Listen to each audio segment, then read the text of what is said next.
Michaela Brown here with Michael Brown, my dad, workout partner, hunting buddy. I ain't never been on a hunt without you, actually. So That's good. I have worked out without you, but I've never been on a hunt without you. So, um, how how did you get started in hunting, Dad? Well, when I was a little boy, there wasn't any big game in the area where I live, but there's a lot of small game, squirrel, rabbits, quail, grouse, and my dad was a bird hunter. He had bird dogs, and we'd go bird hunting. And then I had uncles that had rabbit beagles, and we'd go rabbit hunting. And I'd go squirrel hunting on my own. Started squirrel hunting on my own when I was in the fourth grade. Yeah. Had a 20 gauge bolt action shotgun, and I'd just go back in the woods and shoot some squirrels. And we ate everything we shot. We ate rabbit, we ate quail, we ate grouse, and we ate squirrel. So we enjoyed the taste of wild game, and it was in my blood. Yeah. And then whenever I was growing up, the same thing. I mean, you passed that on to me. Growing up, we'd go rabbit hunting, and we went coon hunting once. I loved that. Killed a coon. That was fun. And then for my 14th birthday, you took me on a bear hunt. That was a whole lot of fun to Maine. Besides the skeeters, that wasn't fun, but it was a good trip.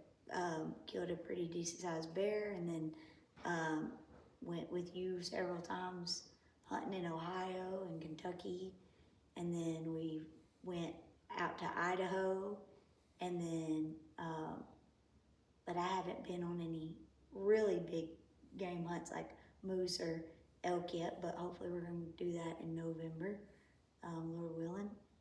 But yeah, I mean, I killed lots of whitetail and been around that, rabbit, coon, bear.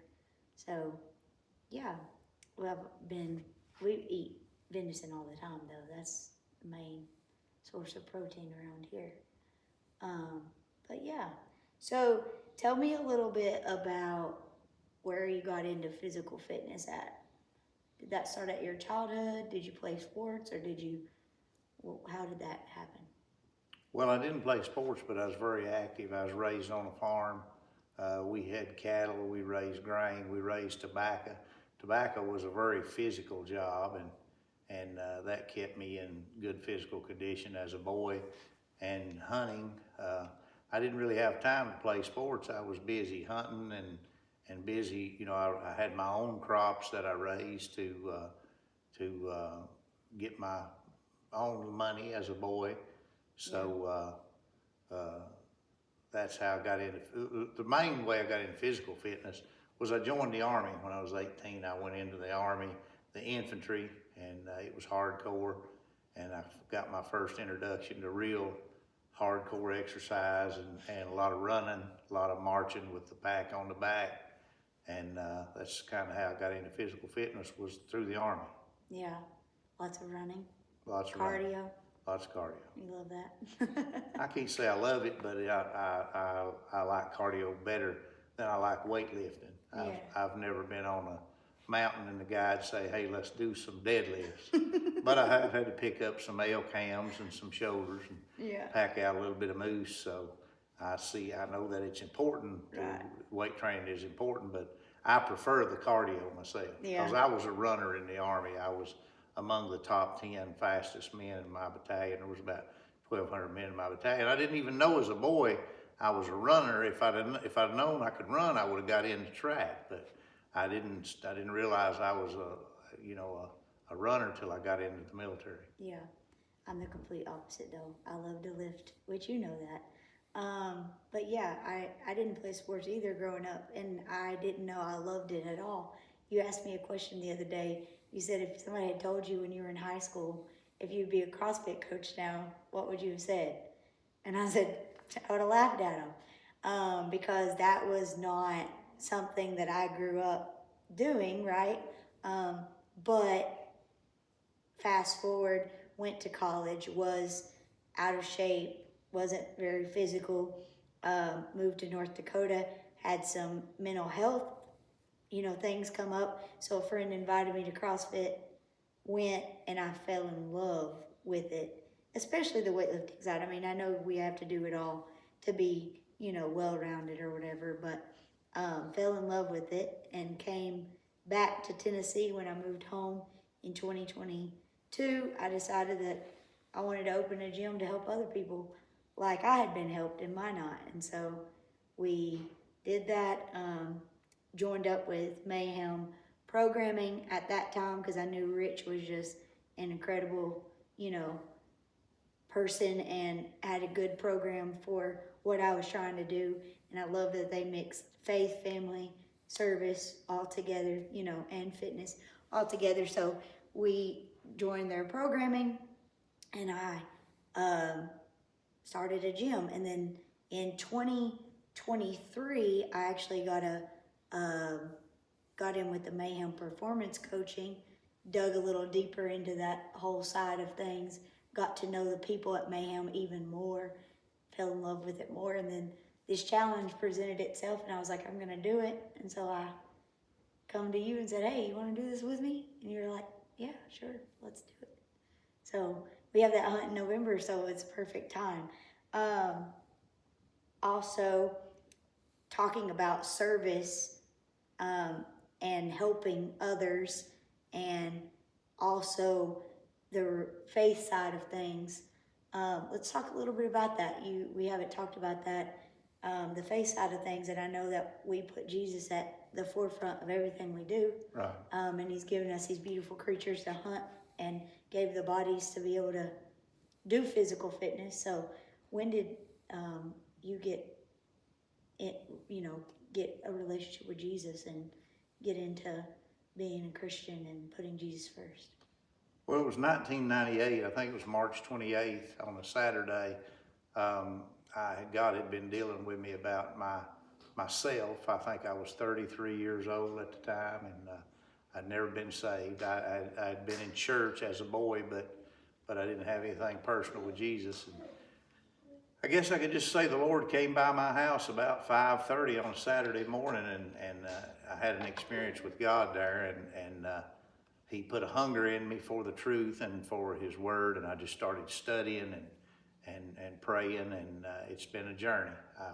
I'm totally amazed at what all God's done in my life and how He transformed me. He surely is an amazing God. Yeah, I'm very thankful too. I was only 2. I don't remember. I was almost 2. I don't really remember the before you, and I'm kind of glad I don't. I like you as a dad now, and I like how even in 28 years, the progress that I've seen, all the things that you've been through, the things that you've taught me through that, I like it. Growing up in church, I'm gonna cry. I had a relationship and then left and went and did my own thing for a while, which was hard. But in 2017, when I came back, I gave it my all. And that's been my main focus, obviously, in helping people through CrossFit, is bringing them in and then showing them Jesus through that too, because it's all relative. If physical fitness, like you tell me all the time, is just like a salvation experience, you got to work on it every day and show up every day and be better every day. And that's what I've tried to do, especially since coming back to God and getting that back on track. You have to work at it every day, and that's what I strive to do every day, is work on being better and putting Jesus at the center of it all, right? Well, it's kind of, talking about physical fitness, I learned as I got back into physical fitness later in life, when I started going out west to hunt, that I saw it was going to be physical, and I was going to have to maintain some physical conditioning. I was hunting in Idaho and Wyoming, British Columbia, and Alaska, some of the roughest country. And I learned, Jesus said the kingdom of heaven suffers violence, and the violent take it by force. So I came up with a program of my own, in my own way, saying, deal with yourself violently. And then after I got into physical fitness, I got to watching YouTube and watching CrossFit and men like Cameron Haynes inspiring me to push beyond me. Right. So that I got the relationship between physical fitness and spiritual fitness is so relative. I mean, that's why I said dealing with yourself violently. You're kind of divided into two people. You got the person who wants to who wants to feed himself cheeseburgers and chocolate cake, and you got the side that wants to be fit, and you have to deal with that side that wants the chocolate cake violently. So when you're on the mountain, you playing a mind game with you, you're sore, you're tired, your legs hurting, you got to deal with yourself violently. And spiritually speaking, to properly serve Jesus, you'll have to deal with your flesh violently. So that's how I related physical fitness with spiritual fitness. Right. So you mentioned going out west. You went out west for a few hunts, and you got into that. Let's also talk about kind of what took you out of the game for a little bit, and then why your main focus of doing the 90-day Conquer Challenge is what all has kind of had been the setbacks there, and why you're trying to get back to where you were before. Okay, you have to be encouraged. You have to have a community, and that's one thing I like about. And I'm going somewhere with this. That's what I like about CrossFit. You've got a community. I've got a good daughter that's a good coach, and I've got other people encouraging me. I was doing it on my own. I was doing my physical fitness on my own. I was rucking long distances. I was running. I was doing calisthenics. I was dragging a log. I was doing things to keep me in shape. But in 2022, I had a hip wear out, so I had to have a hip replacement. And I was down for a couple of months there with the hip replacement. I kind of got lazy and started, I'd never had a serious surgery. I'd never been down for any reason. So this was a new thing to me. And I didn't really handle it right. I needed some coaching during that time that I didn't have, which I didn't seek for any coaching. I just handled it on my own. And in the process of the bad eating and whatever, and I had the hip replacement in November of 22, and then in the spring of 23, my chest started hurting. So got involved with a doctor that was kind of substandard, and he kind of messed me up. He tried to put a couple of stents in me there in November, and got the wrong stent in, and he didn't go any further. I'm thankful that he didn't. So I ended up at Meadowview Heart Center, and they examined me, looked at my disc, and they said, "Man, you're all blocked up." So I had like 5 blockages. So when they went in to correct the stent that the other doctor had improperly installed, they punched a hole in an artery in there. So the doctor came in the room. He had tears in his eyes. He said, "Mike, I'm sorry. If it could have went wrong today, it did go wrong.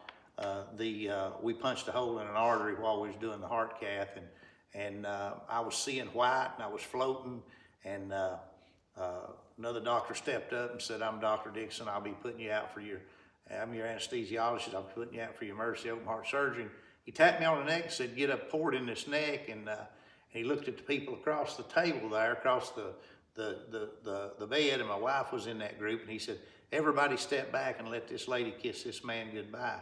So I'm laying there thinking, well, I'm leaving. I'm not going to be here. So, but next thing you know, I was out, and when I woke up, they had done emergency open heart surgery on me. And the doctor that cut me open said when he cut me open, I was bleeding inside pretty bad, and he said I had less than 3 minutes to live. So that brought me to a place, and then I really started researching diet, and I found Mountain Ops, found out about Enduro through CrossFit and through physical fitness. Right. As and I started caring about what I ate, started putting the right vitamins into me, and then in January I went all in with the CrossFit program with the 90 Challenge 90. Yeah. So that's how I came to. I got a wake-up call February the 5th, 2024, when the heart surgery happened. So now it's actually not a matter of winning a contest. It is a matter of surviving on the mountain. I've got a lot of hunts booked. One of the most physical elk hunts, backpacking elk hunt in Wyoming, coming up this year. Gonna be a lot of hiking, a lot of backpacking. So I've got to be in shape for that. But this is more than that to me. It's a life and death situation. And I tell everybody, you know, you can be obese, you can be overweight, you can make a joke about exercise, and all that's funny until you're laying on that cath table, until you're all hooked up to these hoses, and then you know, some of these old timers used to say, if I'd known I'd live this long, I would have took better care of myself. Well, at 60 years old, I've got another shot. So I'm CrossFit, nutrition, health is a matter of life and death for me. I remember that day. I know you do. I was pregnant with Zara, and I was like, is my daughter going to meet her grandpa? And whenever he came out, that's all my concern was. Is he alive? That's all I want.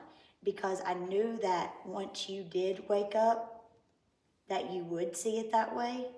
And then I could be like, hey, let's do this together. You could be there when I was ready. Right. I understand. And I said that the whole time. I would be like, well, I'm going to the gym today. You want to come with me? No, I don't think I'll come today. Okay. I knew eventually I'd get you in there with me, and I knew it would take time, but it was glorious whenever you came out of there and were alive. And then, you know, that the whole time I was pregnant, I was working out, but not to the extent of obviously now, because I couldn't. But yeah, when this challenge came up and you said that you'd go in it with me, I was like, this is gonna be fun. So we've had a lot of fun times so far. It's been hard work, but we're doing it. We're 40 days in or something like that. Discovering Mountain Ops, discovering the products, and discovering men like Rich Froning, men like Cameron Haynes. Yeah. I'm a winner either way. I'm my mind's over there, my heart's in it. I'm there. I'm ready, and that's I know I'll be even after I'm a winner now, and I know I'll be a winner throughout the journey. Even after this challenge, we're going to continue on with Mayhem absolutely. programming, because it is a leg burner. It does have the rucking. It has the strength training. Has it all. Right. And it's one total package. And there's never a week that goes by that I'm like, oh, we didn't work, you know, our shoulders. We didn't work. Like, it's a full package. So you get all the training you need and then some. But I just wanted to talk about this, and so we could share it with others, because I know there's other people out there that may be thinking, like, I don't know if I can do this, but they definitely can. Like, you know, you've had some physical issues that kind of held you back, and you got, you know, you're pushing past that and working your way back. And then, you know, I came from no fitness and you know, coming strong. So yeah, well, I love you, Dad. And we got to get some rest so we can get up tomorrow and train again. All right. Looking forward to it. Sounds Love you. good.